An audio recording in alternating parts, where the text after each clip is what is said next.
welcome back to a new week. We have exciting news for you. The verse today is John 16:33. I have told you these things so that in me you may have peace. In this world you will have trouble, but take heart. I have overcome the world. ECS has just started a jazz band. We talked to some students participating in it. Let's go check it out. Hi Eagles, I'm here with Luke and Logan, and they are members of the jazz band. And so how are you guys doing today? Doing great. Yeah. That's good, me too. So, what made you guys want to join the jazz band? You go first. Okay. Mine is just the love of music. I love to play music, and it's just a good thing to always learn more music, always practice it, just always be playing, and you'll always improve. I joined the jazz band because I like jazz, and also we were promised this last year, but it never came to fruition. So this year it's just another one of the things that Mr. Barrow's taking a step forward in and really improving with the band program. That's exciting. So how would you explain like what jazz music actually is? Well, jazz is like, it's a very influential Very genre complex.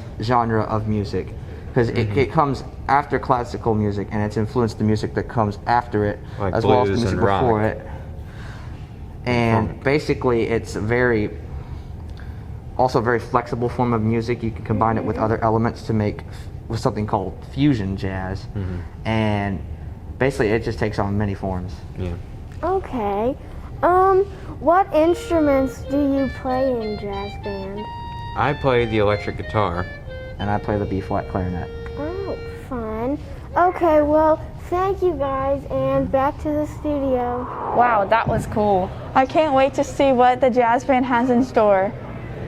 Now let's talk to Piper about swimming being canceled. I am here with Mr. Dunham, the athletic administrator. I have heard we're not having a swim team due to COVID. Can you explain how that came about? Yeah, it was kind of sad. We, Coach Bradley, he's coached the team the last couple of years, and he's really, done a great job in building the swim program. But the problem is that where we practice at the YMCA and Tri-State Athletic Club, and because of the COVID, the YMCA is shutting their pool down for an extended period of time, so we're not able to practice at the YMCA, and Tri-State Athletic Club is kind of a similar situation, so we basically had nowhere to practice. What is exciting is that next year, we're going to be able to swim at the new aquatic center that the city's building. We worked out an arrangement with them, so the swim team will be actually getting to swim in a state-of-the-art complex. So I am excited about that, but it is sad that we did lose the season, and that's the reason why we don't have any place to practice.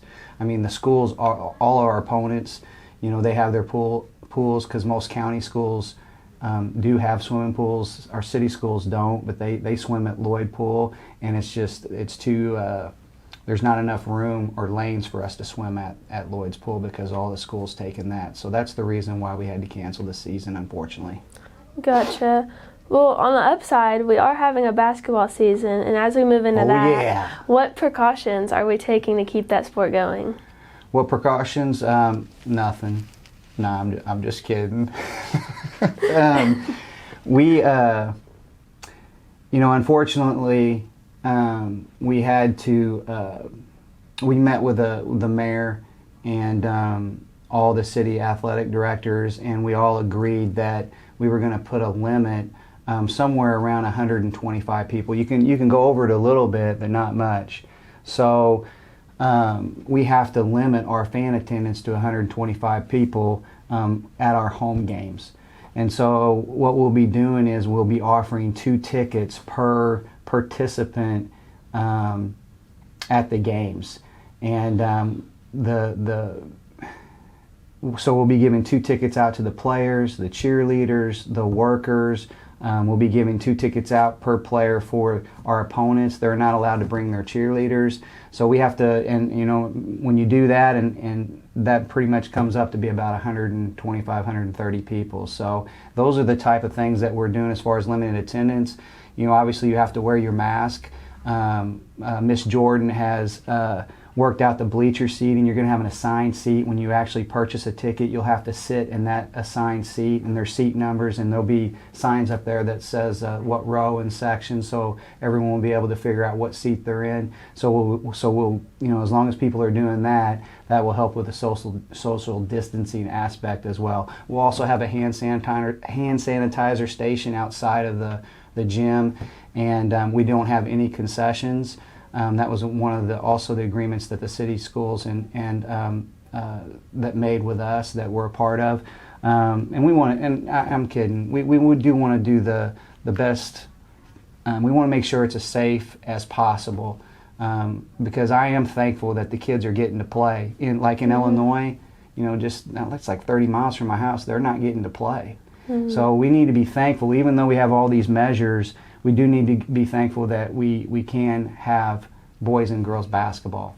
So those are the things that we're doing. We're also making sure that we'll have workers that will clean the basketball in between each quarters. The benches will be, the chairs will be separated to the best that we can do to have social distancing with the bench players. So those are all the things that we're doing in order to make sure that we're doing all that we can to make it as safe experience as possible. And I am looking forward to getting this over with so we can get back to somewhat normal. So I'm excited about this new vaccine coming out. I don't know if you guys heard about it, but hopefully we'll get to that point soon so we can have a massive student section, because our basketball teams are going to be good. Yes. All right. Thank you. Next year, the Eagles will come back better than ever. Yeah, while on the topic of sports, Madison, didn't you talk to Nate about the new broadcasting arrangements for basketball? Yeah, I did. Let's go check it out. As you know, there will be no fans at the basketball games, so the productions team has put together a way that the fans can watch the games live. Hi, Eagles. I'm here with Nate, who will be running the new basketball broadcasting. So, how do you plan to set up the new system? Well, we are using a system called Blue Truck, which is something new that I'm still trying to get a little bit used to, but it's very professional looking. It's kind of like if you're watching like a game on ESPN. It's pretty cool. But yeah, that's what we're going to be using to stream out all the games for everyone to watch. What are some of the positives and negatives about this new system? Well, some of the positives is we're able to broadcast it to all the people that aren't able to show up, since a lot of people aren't able to come to the games. But the negatives is it is a new system. It looks, like I said, very professional, but also very complex. So it's something that's going to take a little bit to get used to. There are going to be some trial and errors, some bumps in the road, but we'll just be able to get over it. How will fans be able to access the games? Well, Saturday's blue and white scrimmage will be streamed live on YouTube, but other than that, it's going to be on Blue Truck for $9.95, I believe. You can, gather together, watch it, get a watch party together or something, or just sit and watch it at home by yourself if you want. So is this video just for ECS fans, or can all the teams watch this footage? We're intending it for all the teams to be able to watch it, but I think other teams are going to be able to contact Mr. Dunham for information. We want to, try to be as non-biased and informative as possible while still bringing the game to not just ECS fans, but to every team that we play. And lastly, is there anything that you would like to let the Eagles know about the upcoming season? It's definitely going to be a fun season, not as fun since we can't come to the games in person, but it's definitely going to be a good learning experience, especially since this is something that I want to get into when I get older. So it's definitely going to be hopefully jumpstarting my career a little bit. So. Well, this will help you a lot. So thank you, Eagles. I'm here with Noah, another Eagle who will be working with the new basketball broadcasting system. So Noah, how do you plan to set up this new system? So it's a new program that we have on our computers that can run cameras, including our huddle camera and different angles, along with a camera that's facing two commentators that are going to be running the system and talking us through the games. What are some of the positives and negatives about this new system? So from what I've got to work with now. So a lot of the positives are it's really easy to use and easy to learn. Some of the negatives are there's a few limitations to things that you can do, but there's only a few of those. Well, that's good that it's easier. Yeah, it's nice. And is there anything you want to let the Eagles know about this upcoming season and this new program? Yeah, I just want to say I really encourage you to log on, buy the package, get on so you can watch the games, so that it's a way of supporting our Eagles basketball players, guys and girls, throughout the season, since we can't all be here for the games. Yeah. Well, thank you, Eagles. Now let's talk to Miami about what our Eagles are doing in our community. Hey Eagles, I'm here with Luke, and I'm going to interview him about his recent community service that he did for an elderly woman. How did you get involved? Okay, so we did it every year, kind of just as a family thing. She used to be our old neighbor. We lived right next to her, and her family's kind of out of the picture, so we did it every year. And this year, Mom just kind of reached out, so yeah. What motivated you to volunteer for this cause? She's a sweet old lady, really nice, and just a nice thing to do. I didn't have anything better to do, so why not help? How did the leaf removal go? It went well.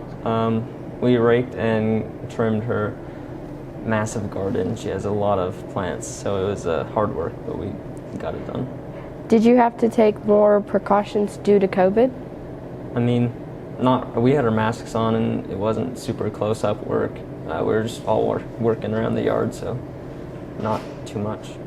I understand that afterwards you took the money she tried to give you to do something special. What did you do? Yeah, so she paid us for it, but I mean, service hours, we couldn't really take the money and still get service hours, so we paid for teachers, I believe. I forgot where it was from, but we just got them bagels and a nice breakfast. Why did you decide to honor the staff with such a generous idea? I think sometimes, especially in these times where teachers have to check and double check all the work they give out for virtual and non-virtual learners, they kind of go underappreciated, so they're working really hard, so they deserve it. That's nice of you to have that thought. Thank you, Luke, for leading the way and serving our community. As fall continues to settle in, I feel all warm knowing that we have students like Luke out there serving our community. Keep up the great work, Eagles. Now back to the studio. Thanks, Miami. Love to see students working in the community. I wonder what's been happening with Student Council. Rylan talked to Rose about it. Let's go check it out. Thanks, ladies. I'm joined here with Rose. And how has COVID affected the Student Council and what you guys have been planning? Well, I'd say COVID has affected the big events that we wanted to plan, like the Christmas dance, but we are trying to work on smaller projects like having bake sales and car washes.